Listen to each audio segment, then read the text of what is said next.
عدیل کی اچانک موت کے بعد آسیہ راہا اور تارا کو دھکے دے کر گھر سے نکال دے گی۔ کیا راہا کا اپنا سگا باپ کبیر اسے اس ذلت سے بچا کر اپنے گھر لے جائے گا؟ اور کیا تارا بھی اپنی بیٹی کو اس بے رحم دنیا میں اکیلا چھوڑ کر مر جائے گی؟ کیا اپنی ماں اور ماموں کی موت کا صدمہ جھیلنے والی راہا اب اپنی سوتیلی ماں کے تھپڑ اور ظلم بھی برداشت کرے گی؟ اور سب سے بڑی بات، کیا تارا کی موت اتنی اچانک اور اتنی جلدی ہو جائے گی؟ ناظرین، ڈرامہ سیریل ماں کی آنے والی ساتھ میں وہ سب ہونے والا ہے جس کا کسی نے خواب میں بھی نہیں سوچا تھا۔ آج کی اس ویڈیو میں ہم عدیل کے بھیانک ایکسیڈنٹ، اس کی موت، راہا کے گھر سے چلے جانے، راہا کی سوتیلی ماں کے ظلم اور تارا کی زندگی کے آخری لمحات پر تفصیلی بات کریں گے۔ تو ویڈیو کو ایک سیکنڈ کے لیے بھی مس مت کیجیے گا۔ اگر آپ نے ابھی تک ہمارے چینل کو سبسکرائب نہیں کیا تو جلدی سے کر لیں تاکہ آپ کوئی بھی اپڈیٹ مس نہ کریں۔ کہانی اب اس موڑ پر پہنچ چکی ہے جہاں ہر رشتہ ایک امتحان بن چکا ہے۔ آپ نے دیکھا کہ راہا کی شادی زریون سے ہونے والی تھی، سب خوش تھے، تیاریاں مکمل تھی، لیکن پھر وہی ہوا جو آسیہ چاہتی تھی، راہا کو اغوا کروا دیا گیا۔ مجھے تو 100% یقین ہے کہ اس سب کے پیچھے آسیہ اور زریون کی ملی بھگت ہے، کہ جس طرح آسیہ نے راہا کی شادی والے دن بطول کو تیار کروایا اور جس طرح زریون نے اتنی آسانی سے بطول سے شادی کر لی بغیر راہا کو تلاش کیے، اس سے صاف ظاہر ہے کہ اس سب کے پیچھے ان دونوں کی ملی بھگت ہے۔ آپ کو کیا لگتا ہے، زریون اتنا معصوم ہے جتنا وہ بن رہا ہے؟ کمنٹ میں اپنی رائے لازمی دیں۔ دوسری طرف ارمان جب راہا کو بچا کر لاتا ہے تو شک کا فائدہ اٹھاتے ہوئے آسیہ پورے خاندان کے سامنے یہ ڈھنڈورا پیٹ دیتی ہے کہ راہا اپنی ماں کی طرح ارمان کے ساتھ بھاگ گئی۔ آسیہ کی اس گھٹیا چال نے راہا کے ماموں عدیل کو اتنا مجبور کر دیا کہ انہوں نے اپنی لاڈلی بھانجی سے ہر رشتہ ختم کر لیا۔ راہا تڑپتی رہی، ہاتھ جوڑتی رہی کہ ماموں میں بے قصور ہوں، مجھے اغوا کیا گیا تھا، لیکن کسی نے اس کا یقین نہیں کیا۔ وہی شادی میں موجود راہا کا باپ، جو کہ ایک سرونٹ کی صورت میں وہاں موجود تھا، جب اپنی بیٹی کی عزت اچھلتے دیکھتا ہے تو وہ خاموش نہیں رہ پاتا۔ وہ سب کے سامنے تارا اور اپنی حقیقت بتا دیتا ہے۔ آپ کے خیال میں کیا کبیر کا اس طرح سب کے سامنے سچ بولنا راہا کے لیے اچھا ہوا یا برا؟ کیا اس سچ نے راہا کی زندگی میں مزید مشکل نہیں بنا دی؟ ہم نے یہ بھی دیکھا کہ جب ارمان راہا کو بچا کر لایا تو الٹا ارمان ہی پھنس گیا۔ آسیہ نے راہا کے کردار پر کیچڑ اچھالنا شروع کر دیا اور پورے خاندان کے سامنے اسے بھاگی ہوئی لڑکی ثابت کر دیا۔ حد تو تب ہو گئی جب راہا کے اپنے ماموں عدیل نے بھی اس پر یقین نہیں کیا اور اپنی بھانجی سے ناتا توڑ لیا اور اپنی بہن سے بھی ناراضگی کا اظہار کیا کہ آپ کا سایہ آپ کی بیٹی پر بھی پڑ گیا اور میرے خاندان کی عزت خراب ہو گئی۔ بیچاری راہا چیختی رہی کہ اسے اغوا کیا گیا تھا، لیکن جب اپنوں نے ہی کان بند کر دیے ہوں تو سچ کون سنتا ہے؟ اسی دوران راہا کے باپ کبیر نے سامنے آ کر سب کو سچ بتا دیا کہ راہا اسی کا خون ہے اور تارا اس کی بیوی ہے۔ یوں راہا کے سامنے سچ تو آ گیا، لیکن خوشیوں کے بجائے صرف دکھ ہی ملے۔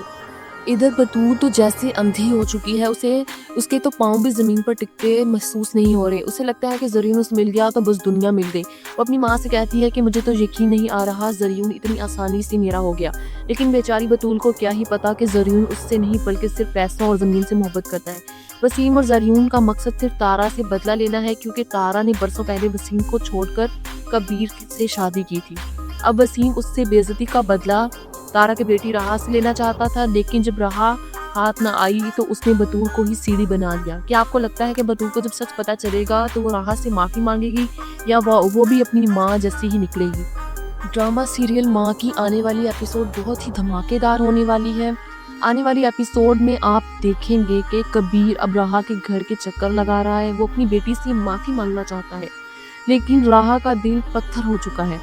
وہ اپنے باپ کو صاف کہہ دیتی ہے کہ میں آپ سے آپ کے باپ ہونے کا حق چھینتی ہوں، جب ہمیں آپ کی ضرورت تھی تب آپ کہاں تھے؟ راہا کی یہ باتیں سن کر کبیر کو اپنی غلطی کا بے حد احساس ہوتا ہے، لیکن اب بہت دیر ہو چکی ہے۔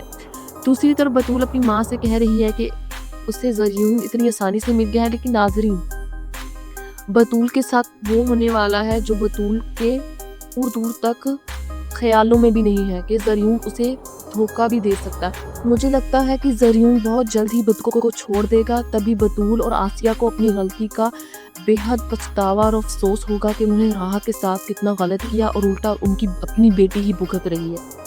راہا کا باپ راہا سے معافی مانگنے کی کوشش کرتا ہے، لیکن راہا وہاں سے چلی جاتی ہے۔ راہا سیدھا آفس میں اپنے ماموں کے پاس جاتی ہے، ان کو سمجھانے کی کوشش کرتی ہے کہ آپ لوگ جیسا سوچ رہے ہیں ویسا کچھ نہیں ہے۔ راحہ اپنے ماموں سے کہتی ہے کہ مجھے سب سے زیادہ برا تو اس بات کا لگا ہے کہ آپ کو بھی مجھ پر بھروسہ نہیں ہے۔ میں نے آپ کو اپنے باپ کی جگہ سمجھا تھا، میں نے اپنے باپ سے زیادہ آپ سے محبت کی تھی اور آپ میری بات پر بھروسہ نہیں کر رہے۔ دوسری طرف ارمان بھی آفس میں عدیل صاحب سے ملتا ہے اور انہیں سمجھانے کی کوشش کرتا ہے، انہیں یہ بتانے کی کوشش کرتا ہے کہ یہ سب اتفاق تو نہیں ہو سکتا کہ اچانک راحہ غائب ہوگی اور اچانک ہی بطول کی اتنی جلدی شادی ہوگی۔ ادھر زریوں بھی مان گیا شادی کے لیے اور آپ لوگوں نے بھی شادی کے لیے ہاں کر دی۔ وہ عدیل صاحب کو بس یہ بتانا چاہتا ہے کہ اس کے پیچھے آسیہ بیگم کی چال ہے، لیکن عدیل ارمان کی کوئی بات سننے کو تیار نہیں ہے۔ انہیں بھی یہ لگتا ہے کہ ارمان نے ان کے گھر کی عزت خراب کی ہے، راحہ کو بھگا کر بہت بڑی غلطی کی ہے، جبکہ سچ تو مختلف ہے۔ کہانی میں سب سے بڑا موڑ تب آئے گا جب عدیل صاحب آفس سے گھر واپس جا رہے ہوں گے اور ان کی گاڑی کا بہت برا ایکسیڈنٹ ہو جائے گا۔ اب یہاں دو باتیں ہو سکتی ہیں، یا تو وہ موقع پر ہی دم توڑ دیں گے، مر جائیں گے، یا پھر وہ کوما میں چلے جائیں گے۔ لیکن اگر عدیل کی موت ہو جاتی ہے تو آسیہ بیگم کا اصل ظالمانہ چہرہ سب کے سامنے آئے گا۔ وہ عدیل کی موت کا ذمہ دار راحہ اور تارا کو ٹھہرا کر انہیں گھر سے باہر نکال دیں گی۔ سوچئے ناظرین، جب راحہ اور تارا کے پاس کوئی ٹھکانہ نہیں ہوگا تو وہ مجبوراً کبیر کے گھر جائیں گی اور وہاں شروع ہوگا اصل امتحان۔ ٹیزر میں دکھایا گیا ہے کہ راحہ کی سوتیلی ماں اسے زوردار تھپڑ مارتی ہے اور اس پر بہت ظلم کرتی ہے۔ راحہ جو اپنے ننیال میں راج کرتی تھی، اب اسے اپنی سوتیلی ماں کی غلامی کرنی پڑے گی۔ کیا راحہ یہ سب سہ پائے گی اور کیا اس کا باپ کبیر اپنی دوسری بیوی کے سامنے اپنی بیٹی کا ساتھ دے گا یا ہمیشہ کی طرح خاموش رہے گا؟ آنے والے ساتھ میں تارا کے موت کے بھی قوی امکانات ہیں۔ تارا اپنے بھائی کی موت اور بیٹی پر ہونے والے ظلم دیکھ کر ٹوٹ جائے گی اور شاید وہ ہمیشہ کے لیے راحہ کو اکیلا چھوڑ جائے۔ اگر ایسا ہوا تو راحہ کا سہارا صرف اور صرف ارمان رہ جائے گا۔ ارمان ہی وہ واحد شخص ہے جو کہ یہ سب جانتا ہے کہ راحہ بے گناہ ہے، لیکن ابھی وہ خود بھی الزامات کی زد میں ہے۔ اس کی اپنی ماں زینب بھی اسے معاف نہیں کر رہی۔ انہیں بھی یہ لگتا ہے کہ ارمان نے ایک لڑکی کی عزت خراب کی ہے، لیکن ارمان انہیں بار بار یہ سمجھانے کی کوشش کرتا ہے کہ اگر وہ وہاں موجود نہ ہوتا تو اس دن راحہ ان کے ساتھ آج موجود نہ ہوتی، راحہ مر چکی ہوتی۔ لیکن ارمان اب ہار نہیں مانے گا اور وہ بہت جلد آسیہ اور زریون کا کالا سچ سب کے سامنے لے کر آئے گا۔ ڈرامہ سیریل ماں بہت ہی زیادہ انٹرسٹنگ ہونے والا ہے۔ اب یہ ڈرامہ ایک ایسی منزل پر ہے جہاں ہر ایک نیا دھماکہ ہو رہا ہے۔ آپ کو کیا لگتا ہے کہ عدیل صاحب کو سچ پتہ چل پائے گا یا وہ اس سچ جانے بغیر ہی اس دنیا سے رخصت ہو جائیں گے؟ اور کیا راحہ کو آسیہ گھر سے نکال دے گی اور راحہ اپنے باپ کے گھر جائے گی؟ تو کیا وہ اپنی سوتیلی ماں کے ظلم کا جواب دے گی یا خاموشی سے سب سہتی رہے گی؟ اور کیا آپ چاہتے ہیں کہ راحہ اور ارمان کی شادی ہو جائے؟ اپنی رائے کمنٹ سیکشن میں ضرور دیں۔ ویڈیو اچھی لگی ہو تو اسے لائک کریں، اپنے دوستوں کے ساتھ شیئر کریں، اور اگر آپ نے ابھی تک ہمارے چینل کو سبسکرائب نہیں کیا تو فوراً کر لیں تاکہ آپ کسی بھی اپڈیٹ سے محروم